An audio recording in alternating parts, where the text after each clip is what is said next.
Om Shri Gurubhyo Namaha Harihi Om Sumukascha Ekadantascha Kapilo Kajakarnakaha Odharascha Vikato Vignarajo Vinayakaha Dhumaketurganadhyakshaha Palachandro Gajanaha Vaktaha Surpakarno Herambaha Skandapurvajaha Shuklambaradharam Vishnum Sasivarnam Chaturbhujam Prasannavadanam Dhyayet Sarva Vignopasantaye Yasyat Viradavaktraadhya Parishadhya Parasatam Vignam Nignanti Satatam Vishwaksenam Tamasraye Gurur Brahma Gurur Vishnu Gurur Devo Maheswaraha Gurur Sakshat Parabrahma Tasmai Shri Gurave Namaha.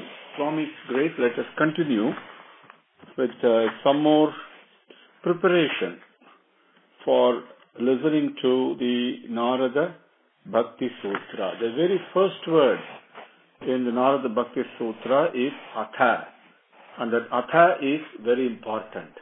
So that is why I am going through all this. So let me cover a few of those qualities again. When we talk of character, we all know this. The very first one is loving disposition. Second is patience, Sahana. Third is forbearance, Kshama. And the fourth is steadfastness, determination, Shraddha. And then charity, a charitable attitude, Dhanam. And we also saw what one definition of Dhanam was yesterday from Swami.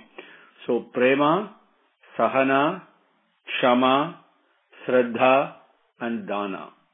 So, remember that. Any one quality we pick from this, the others will fall in place. And the best and the easiest one is Prema. That is our nature. Okay, so it's very important and don't take this lightly. Character is of utmost importance for you to benefit from Narada's teaching and for peace and happiness in your life. So we talked yesterday about all the actions we do for the three entities, right? One, to utilize the world for worship of Bhagavan. And that activity, if you do it that way, with that way, then it becomes yajna. Now if you do activities to establish peace and justice in the society, that activity then becomes dana. Then if the activities we do to control and coordinate our own body and mind and intelligence and all that, those activities becomes tapas. So all our activities we must do along these three lines. Now, how to attain this, how to do this yajna and this dana and this tapas, right? We all want to do that. How to do, what is the basis? The foundation for this type of approach is an ethical life. An ethical life simply means a life full of sadguna, character. And when we have that character, our buddhi will become strong. It will not be a muda mate, as Shankaracharya addresses us in Bhaja Govinda. It's a buddhi, the intellect, intelligence, discrimination ability will be strong. So we will be able to discriminate at any moment, at any given moment, what is truth and what is not truth, what is permanent and what is not permanent. That discrimination activity will become strong. And that's very important. It builds into the journey to the lotus feet. Now, so when you talk of yajna and worshipping, leveraging everything in the universe, utilizing everything in the world, as worship to Bhagavan, the first thing to remember is only God is real. Only Bhagavan is real. Everything else is temporary illusion. Remember, Bhagavan is the only one that's real. And what is God? God is nothing but love. God is love, live in love. Very simple. And it's love, Satyam, Dharmam, all these mean the same thing. So we keep on meditating on this every wakeful moment. We does not mean go to a separate room and sitting in meditating posture. That's not what we're talking of. It's a question of thinking this, bringing the mind back to this thought. Bhagavan is the only one that's real, whatever else appears to be, and love is what Bhagavan is. The moment we say love, then we can relate to that on a deeply personal basis. Then it becomes a personal thing. And once it becomes personal, it becomes that much easier. So, in this journey, to be able to remind ourselves and keep on doing this, we need to be strong, of course. We are talented. Bhagavan has given us so many skills and all that. So, whatever we think, whatever we speak, and whatever we do with our body, right, all those three types of actions, we must continue to make sure that they are based upon Satyam, based upon love. That Trikarana Suddhi is something we must begin. Now, when you look at a powerful person, we think immediately maybe muscular or maybe very wealthy, highly influential, whatever. But when you see a person of tremendous character, that conveys a sense of power, doesn't it? You see that because of his character, he becomes a vehicle of power. And what is the characteristic? Satyam, truth, kindness, same character, love, patience, forbearance, gratefulness. Now, gratefulness, gratitude is so important. We have to learn this from dogs. Most people behave worse than dogs. Gratitude, we should never forget even the slightest help, slightest service somebody has done sometime in life. We should always be grateful for that. That's a quality of a human being. Without gratitude, without a feeling of sincere gratefulness, there is no way we can approach or get anywhere near the lotus feet. Very important. And we talked about how the sunshine is, if we're not able to see the sunshine when there is mist, right? Early morning, you're not able to see the sunshine clearly. And same way, the love that's present within us and around us. Let's first look at within us, because whatever is what we are is what is reflected outside. So why we are not able to touch the love, the prema that is within us? It's our own ahamkaram. Ahamkaram. That's the one that hiding our own effulgence, our own peace, our own happiness and bliss. So another point to remember. Now, one important thing to learn is something I learned from Swami Vivekananda a long time ago from a speech in Chicago. And he began by saying, talking about Sanatana Dharma, he said, we begin with the truth. The truth is what at this stage in our life, I do not know. I do not know. That's the truth. We can talk whatever we want, quote whatever scriptures we want, behave and act as if we know everything, we have understood something. No, the truth is, I do not know. And now when we come to learn something, especially on scriptural matters or any matter for that matter, whereas we go into a university, pay money to attend some classes and take some courses, we go to the class never with the feeling, I already know this. We never with the feeling that I know this. We always go there to learn. We keep that mind open. Okay, that I don't know attitude is there. In scriptural matters, that is very important, and we don't do that. That is why we miss the scriptural teachings and messages. Even though we hear them, it doesn't get registered because of our innate arrogance, innate ego, and that says, I know already. Yes, I know. Then we miss the point. This is what the teaching from Vedas, Upanishads, all the various Shastras teach this. So start with the basis that I really don't know. I don't know. What is it? What is it that I'm hearing? Let me be open to it like a child. That aspect is called Vinayam. That is one glimpse into what Vinayam is. Vidya Vinaya Sampannena. Only from Vinayam we will get the knowledge. If we listen to Narada Bhakti Sutras and we really want to be a bhakta, forget the worship we do, going to temples and let's put all that off the table. I mean, let's start with a clean slate, as they say. With the real Vinayam, I really do not know. And then we want to learn the teaching from Narada himself. And we say, I want to really become a true bhakta. Like the way Kanchi Paramacharya was, Meera was. You can think of so many devotees of all kinds of castes and all the sexes, both male and female and wealthy, poor, scholars, as well as people who have not read anything.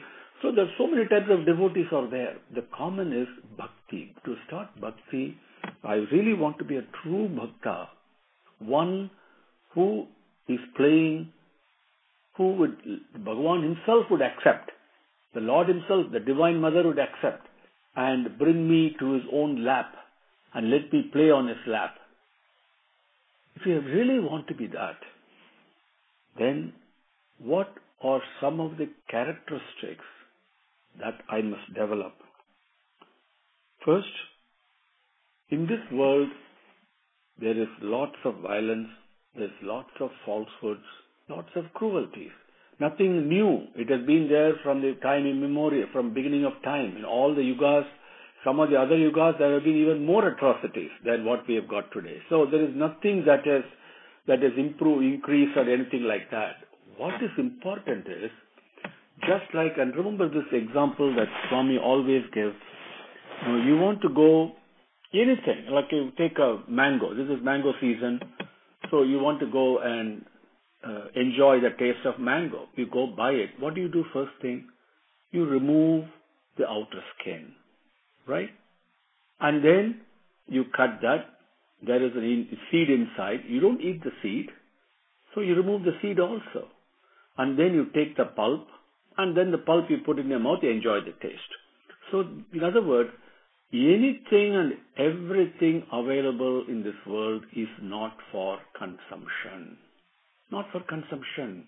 Even though, like a sugar cane, which is bent, it's not a straight stick, it has got knots and it has got crookedness, but through the knots and through the crookedness and all that, the inside juice is very sweet. Very sweet.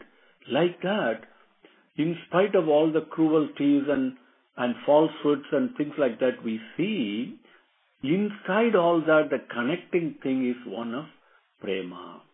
But me, as an imbiber, or as a person who takes and takes this prema from things, that's what I want to eat. I want to be a bhakta. It is like going to a buffet in a restaurant. We don't take everything. Even though there is a variety of things offered to us, right? We select. Like that, we must be selective in our life. The first selection is we should keep away from the various turmoil that is taking place, the falsehoods, the cruelties, the violence, and all these things. They come in the TV, newspapers. No, we should not read it. We should not be bothered with it. Let's not select that. It's like a buffet table. I'm moving away from it. Then what should I take? What is the food I should take? I should take and practice the food of Satyam. Speaking lovingly and speaking truth only. What is Satyam? Something that does not change in all the 3 periods of time. Satyam bruyat, Priyam bruyat. Love in speech becomes Satyam. Also, you should speak in such a way that you should not hurt others. You should not speak a lie. You should not speak sweetly, and you should not speak a lie sweetly. Those things we have gone through before. The speaking skill is very important, and we must conduct ourselves in a dharmic manner, in line and utterly in line with the dictates of our conscience. Our conscience will tell us, do this, don't do this. We must listen to it attentively. Then we must conduct ourselves, really develop and strengthen a loving disposition, and by that exude love, give love, and immediately whoever you give love to will return that love to you, and you will feel happier. Automatically it will happen. I mean, there is no time lost, there is no time difference, there is no time delay. The moment you hug someone, he will hug you. The moment you smile at someone, the person will smile back at you. So the moment you speaks lovingly to someone, they will speak lovingly to you. Even if somebody is shouting, If you speak lovingly to them, his shouting will automatically decrease. He will also calm down. Love has so much power, the most powerful thing. With that, try and develop a peaceful attitude. That's the second thing we have to do. This is the one is not to take, be selective. The other one is to take on a selective basis. This is the path of bhakti. You want to be a bhakta, this is the fundamental thing. So, when we want to touch the lotus feet and embrace it, be one with the love that I am, I should also seek genuinely the welfare and the well-being of everybody else. That without, there is no way with swartham, parartham and paramartham. There are three things there. Swartham is selfishness. With selfishness, we cannot go anywhere near the lotus feet. It's not possible. So we must genuinely desire the welfare and well-being of everybody else. That's why we keep repeating this mantra. It's not just a slokam. Samasta lokaha sukhino bhavantu. Very important. Then, when we undertake this type of a path, the path of bhakti, path of devotion, love for God. I love so many things in life. You think, how many things you like from morning to night? How many things we embrace? I embrace my ego, I embrace worries, I embrace fame, I embrace money, I embrace position. But do I embrace God? Do I embrace love? You have to think. This is why buddhi has been given, discrimination. When you embark on the path of bhakti, yes, you will be ridiculed, you will be put to shame, there will be humiliation, people may make fun and criticize. All these things will or bound to happen. If you look back, no Mahapurusha, no Bhakta, not even an avataram has escaped criticism and blame. That will take place. But let it be. You should not be bothered with it. Your goal is bhakti, bhakti and bhakti only. Then, okay, sounds good. I will undertake. There are three types of people who undertake this path of bhakti. Number one,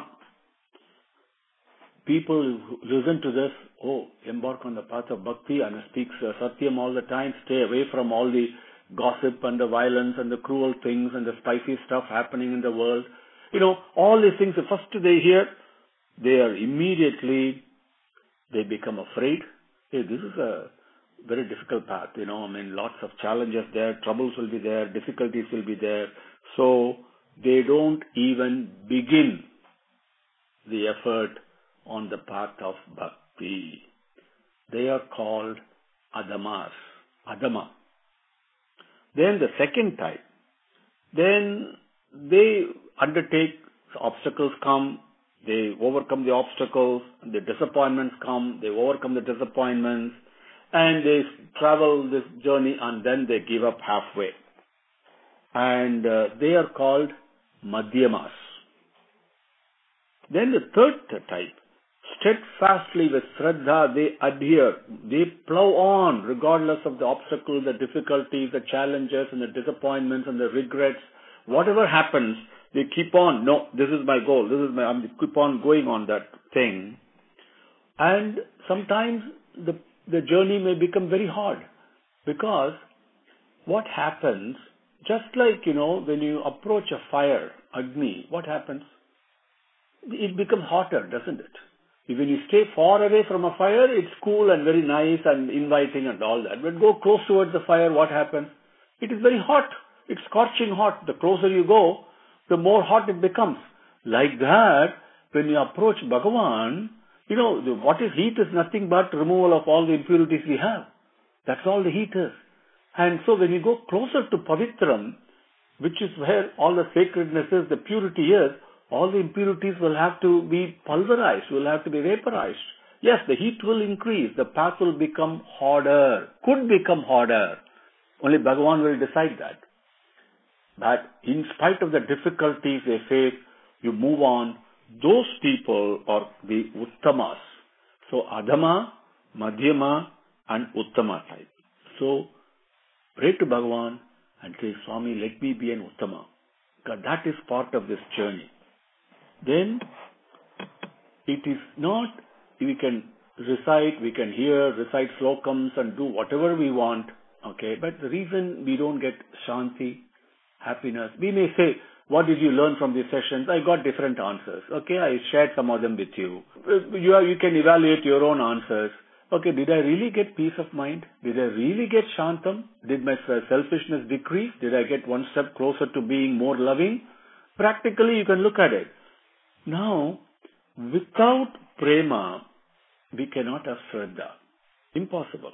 Now, without Shraddha, without faith, and without prema, the faith in English word, without love, that sincere desire, yearning, and the Shraddha required with that, there's no way we can begin to embrace the love that we are. And so, these are important. Prema, Shraddha, from there comes Jnana. And then, once we have the wisdom, we see that everything around, there is some of the entity there that is making sure everything is taking place in proper order, everything is okay in life, there's nothing that has gone wrong. At all times, in all places, everything is perfect. There is something controlling it. And we may call it prema, we may call it whatever you want to call it, but it is in perfect order, beautifully functioning. It's not chaos, it is cosmos. When we begin to get that kind of perspective, then you start developing a worshipful attitude, a loving attitude. Parabhakti. Parabhakti is where that's when, like gopis had, you surrender yourself to this overlord. Then through that, Paramatma is attained. So then, how can bhakti be cultivated? We shared this briefly, again I repeat this, very practical thing that I'm sharing with you. It's nothing out of the ordinary, no big textbooks and all that. You can implement that starting this moment. No problem. Two things. That's through which prema will automatically be developed. Number one, whatever faults we find in others, however big they are, consider them to be insignificant and negligible. I'll repeat. Whatever faults we find in others, however big they may be, consider them to be insignificant and negligible. Train yourself to think like that.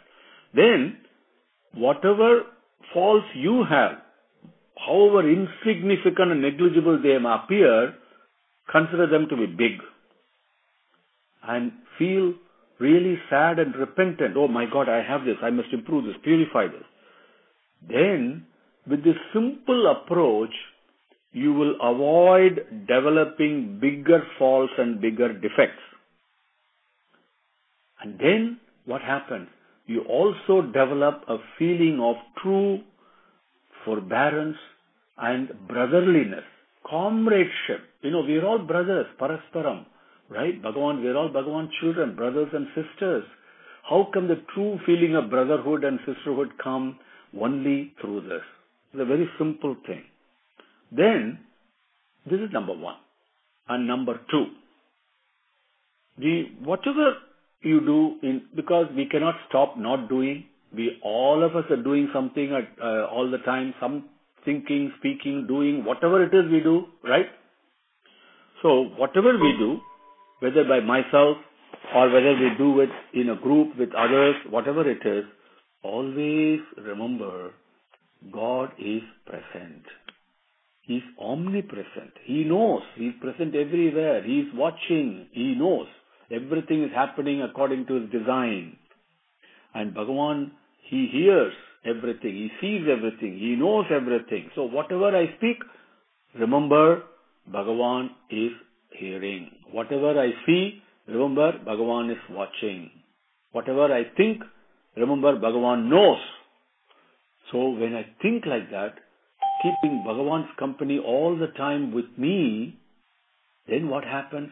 That itself will start purify my approach to life. Beautiful entrance into the path of bhakti. So, let us talk about Sadguna Bhakti, which is a form worship, which is important when we go through why is it important and all that. Because we being men, human beings, we can relate to other human beings easier. So, and we can always relate to a form rather than a formless. And so it's easy to think of a form and love that form very much, and that itself will take us to the formless entity, which is what Bhagavan is. And so somebody asked about the Namasmarana, which is the most important. We hear good things, Shravanam, Kirtanam, we speak and sing Bhagavan's name, that is very important. Along with that, the Bhagavan's Nama, Bhagavan's name must always be uttered. Pick a name that you love the most and say it as often as you want. During the day, during the night, when you get up, when you go to bed, when you take bath, eat, whatever it is. Repeat that name with love and call Bhagavan very lovingly. And that is very, very important sign, important step in the path of bhakti. Now, from all this so-called theoretical knowledge, when I start putting that into practice and developing this character, doing Namasmarana and all that, then you get into the realm of experience. Then when the experience begins, you start being really more loving. That's the experience. That means less selfish. That's an experience. It's an experience. Then slowly what happens, you're on the right path. And sooner or later, even the three types of karmas that is binding us, we call them Agami, Sanchita karma and Prarabdha karma. All the three can be nullified. They can be vaporized. Just imagine, this is Karma Dvamsile Namaha, we call him. And so these are some of the basics, and one more practical example so that we understand.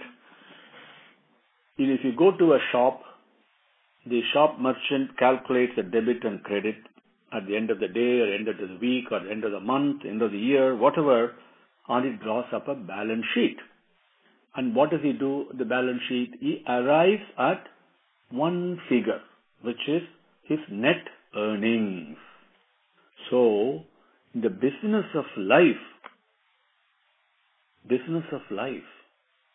everything ends in some sort of net earnings.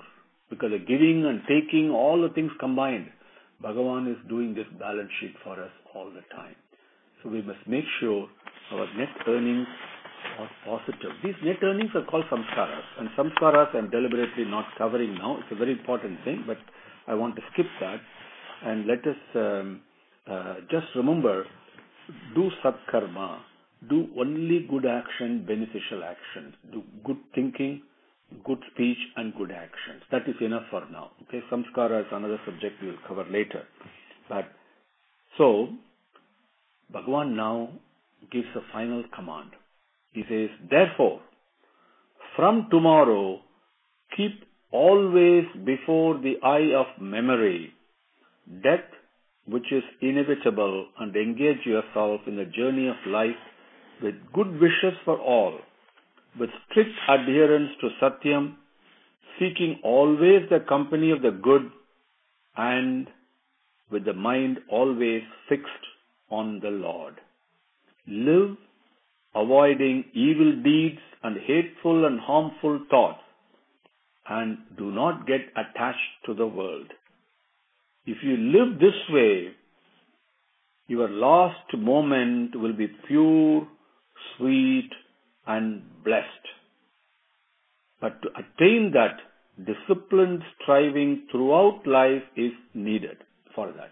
It is the example we covered earlier in one of our classes, right?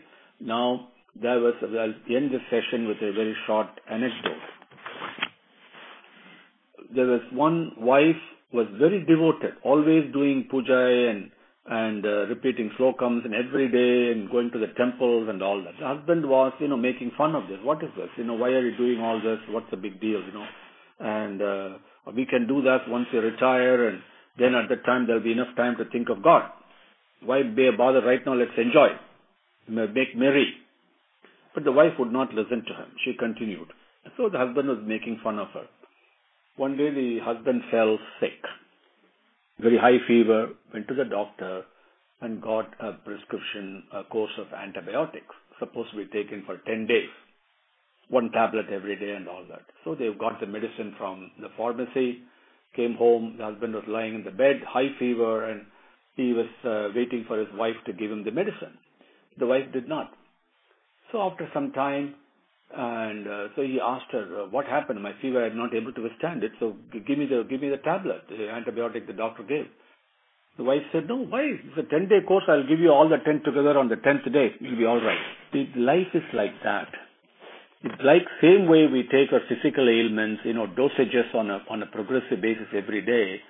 These namasmarana, the good activities, keeping good company, thinking of Bhagavan, good satkarmas, developing good character, speaking the truth, not speaking a lie, keeping away from evil company, all these things are like daily dosage of antibiotic.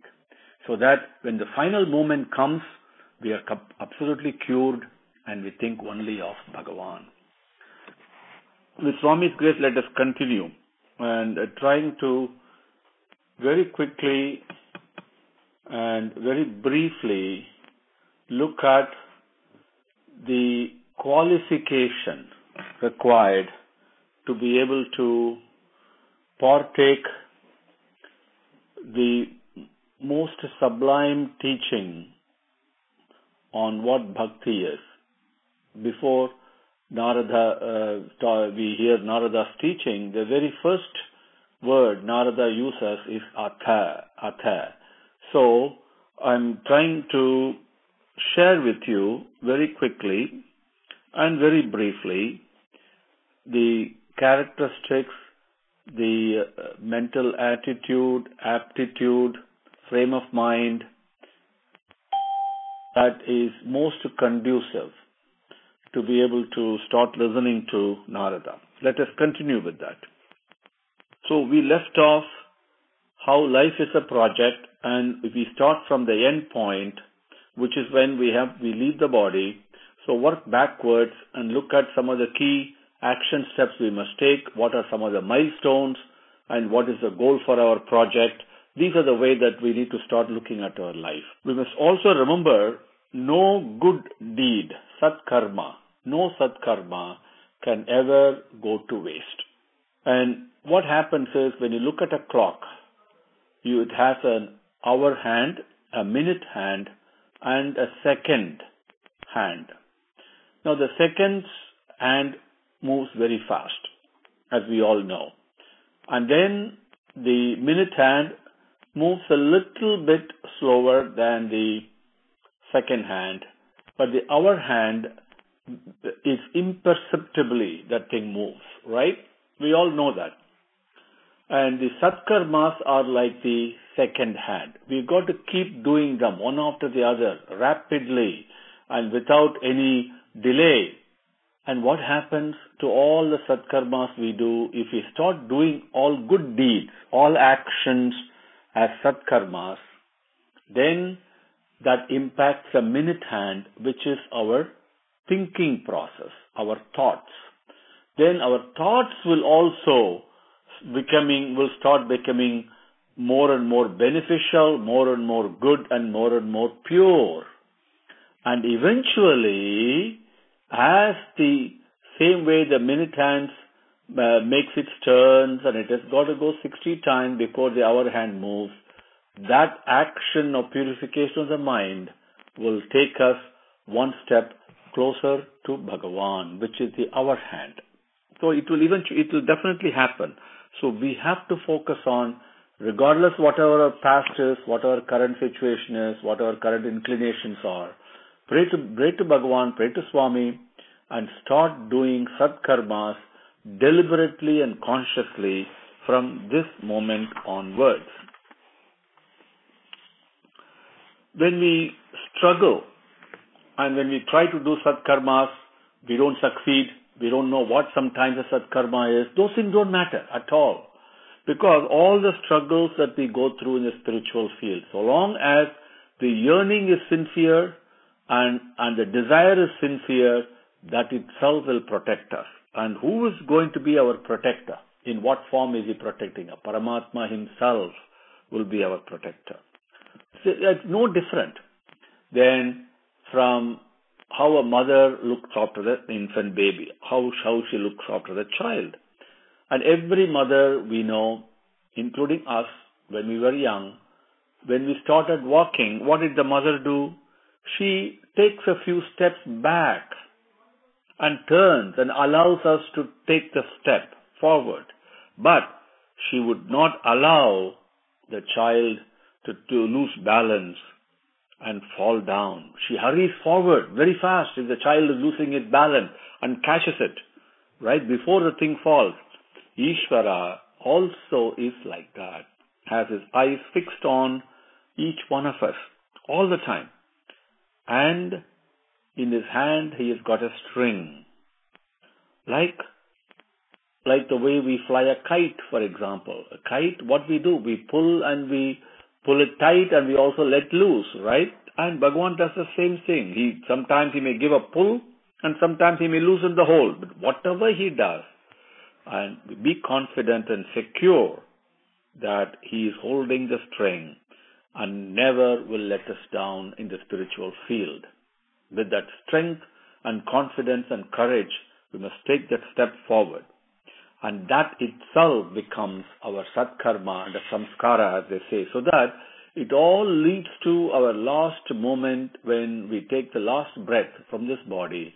Our mind should habitually to be thinking of Bhagavan. That is very, very important. And for that, we have to do the exercise without break.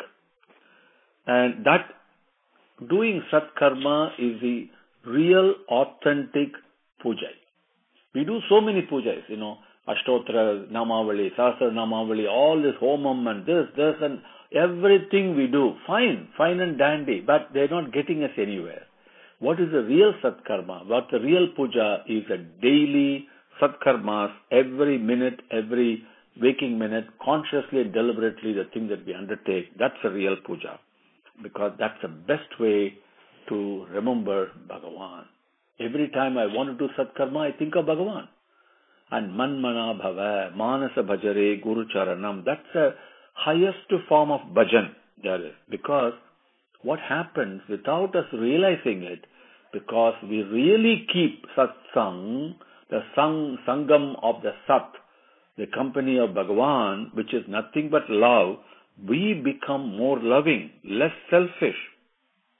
And that is the best service that we can do to ourselves as well as to everything around us. So, the dictum is be engaged in such satkarmas uninterruptedly in the company of Bhagavan. When we talk of this Paramatma, this Atma, Jivatma, they are all one and the same, no difference.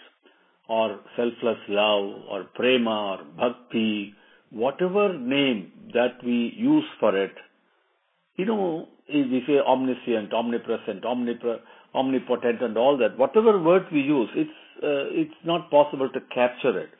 What happens is, in our eagerness to embrace it, we do it, we try and vent our experiences, our feelings, in the vocabulary that we know. That's all. It just reflects the speaker and the tastes of the speaker and the experiences that he has had.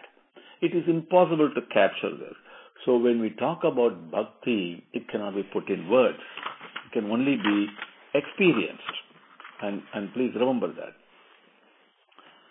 So with this command from Bhagavan, start today the sadhana that has to be done tomorrow, and start now the sadhana that has to be done today. don't waste even a single second of not thinking of Bhagavan. And when we start thinking of Bhagavan, automatically, our mental strength will improve, our courage will improve, our single-pointed attention will improve, character will improve, the ability to accomplish things in an easier fashion will improve, stresses will become less. There are so many immediate benefits are just waiting to be grasped just by this single act. And when we go on this basis, what happens to us as we become more loving and less selfish and more loving? What happens is we are no longer jealous. We do not have jealousy in our heart, in our mind. It does not happen. And our selfishness actually becomes almost extinct. And we don't keep the company of injustice. We are always just and fair. And we don't keep the company of the wrong or misconduct. All these things happen by themselves. The people who have these are the manavas. People who don't have this, who are without this basic prema. All of us have prema within us, latent. That's exactly what we are made of. But we have to bring that into operation. We have to exhibit it. We have to manifest it. And we have to conduct and behave in consonance with the prema that we have. And acting in consonance with that prema that we are all made of is what bhakti is all about. And then we find that as a human being, we claim the title of a human being, a manava. We behave in a soft and sweet way. Our words are, as the saying goes, constructive thoughts, compassionate words, and kind actions. Automatically, these things will take place by themselves. And the happiness, the anandam that we experience will become part and parcel of every activity that we do. There are basically two types of bhakti. Even though there are, as Ramachandra tells Sabari and also Prahlada tells his father, the 9 modes of bhakti, if you really look at it, any one of those nine paths of bhakti, which is Shravanam, Kirtanam, Vishnu Smaranam, Padasevanam, Vandanam, Archanam, Dasyam, Sathyam, Atmanivedanam. Those are the nine modes. But each one, really, there are 2 types. And one is a difficult path, the hard path. And the other one is really a safe and very easy path. And the hard path is called bhakti. And the easy path, we call it the name prapatti. What is the difference? Bhakti is like what they call as Markata Kishora. Markata Kishora. That's a Sanskrit word. Nothing but how a monkey cub holds on to mother monkey. It embraces and hugs and hangs around the neck of its mother. But the cub, the baby monkey, has to take an effort to hold on to the mother. And then the mother jumps from tree to tree, jumps up, jumps down, doesn't matter. The baby is not bothered. It's absolutely safe and secure. But it has to take the effort to put its hands around mother's neck and grasp it and hold on to it. Whereas the other type, the easy path, is Marjala Kisora, which is that of a young kitten. What does the kitten do? It is absolutely not bothered. The mother comes and holds on, picks a cub by its neck and then carries it. And the kitten is absolutely not bothered. Whatever the mother does, it's safe and secure, and no work needs to be done by the cub, by the kitten. That's the easy path of bhakti. So bhakti and prapatti. Now, let us move on and take up the first sutram of Narada Bhakti Sutra. Now, Narada, we have covered in our Bhagavatam session the introduction to the story of Narada and how, as a 6-year-old, what happened to him and what the word Narada signifies. Narada is Naram Diyatiti iti Narada. There are different ways you can explain, but the main thing is the one who gives water. What type of a water it is? Not just a regular water, the Ksirasagaram. The water, the teardrops that come out of your eyes when you are yearning and crying of being separate from Bhagavan and yearning to be one with Him with absolute zero selfishness and crying, shedding a drop of tear for God. We all shed tears for ourselves, for our children, for our relatives, various things, but not for God. We lose money, we immediately cry. But we lose God, God is there waiting, we don't even look at Him. But when I start shedding a tear for Bhagavan's sake, that teardrop, that water is Ksirasagaram. That is nothing but sweetness. And that teaching of that is what Naram Diyati iti Narada. Right? Now, Sutram means it's got two different meanings. Sutram also means a string. We all know that. But the other meaning is that it is very extremely concise and lucid sentences, if you would, that conveys in totality, without any reduction in its meaning or increase in its meaning, in totality and with absolute clarity, some great truths. Very simple, very easy to understand. And there is no confusion, there is no sugarcoating, there is nothing like that. Simple, straightforward truth given in the most concise manner. So that's what a sutram is. So, let us start with the very first sutram.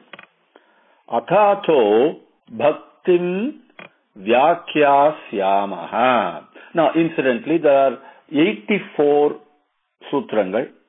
Okay, sutrani, as they say in Sanskrit, or we say sutras in English.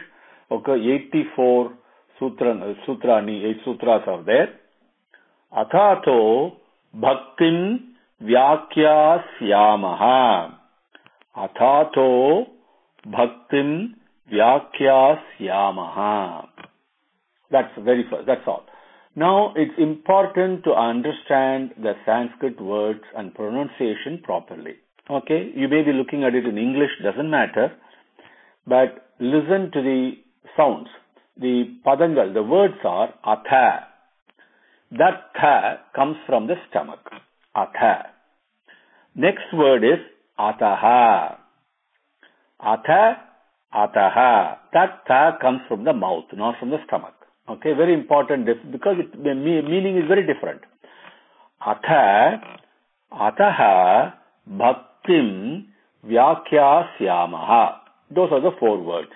Atha, the very first word is now then, after this, thus.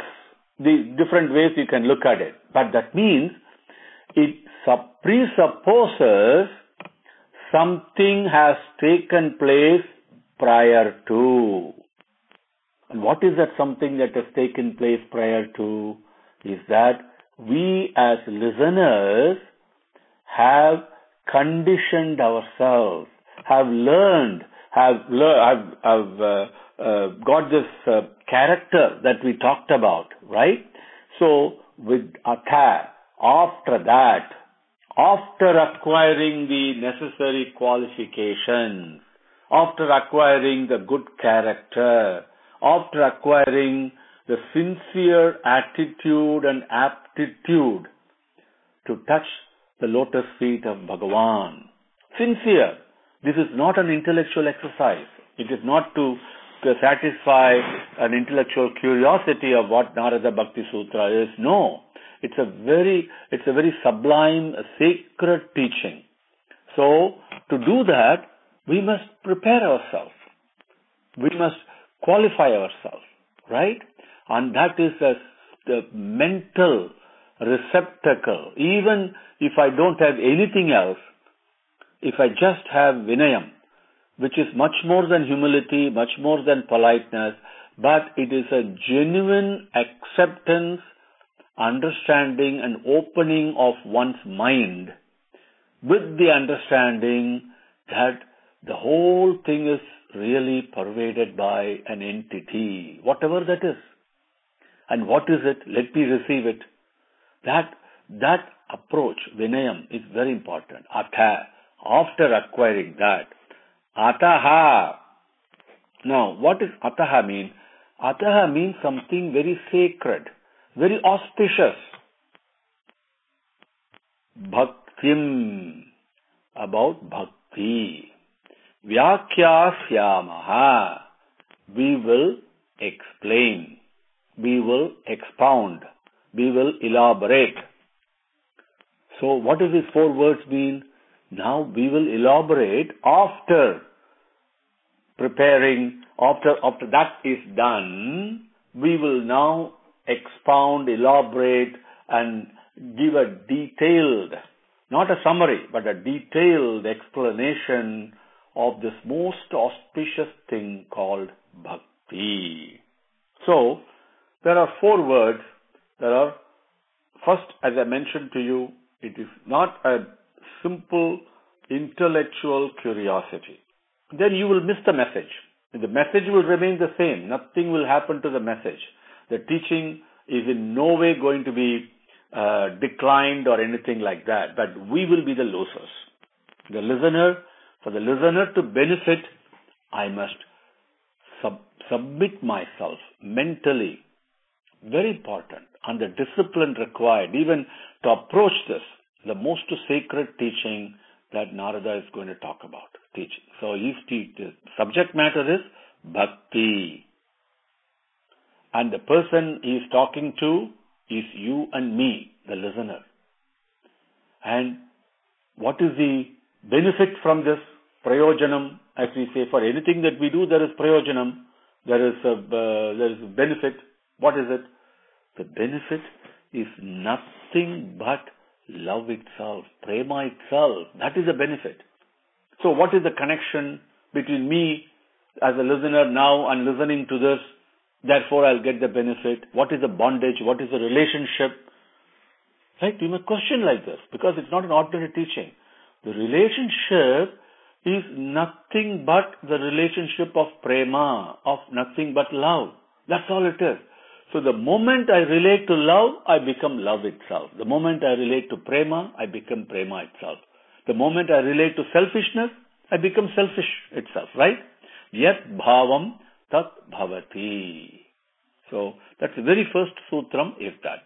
Athato bhaktim vyakyasyamaha. Om Shri Gurubhyo Namaha. Harihi Om. Samastalokaha Sukhino Bhavantu. Samastalokaha Sukhino Bhavantu. Samastalokaha Sukhino Bhavantu. Om Shanti Shanti Shanti. Harihi Om.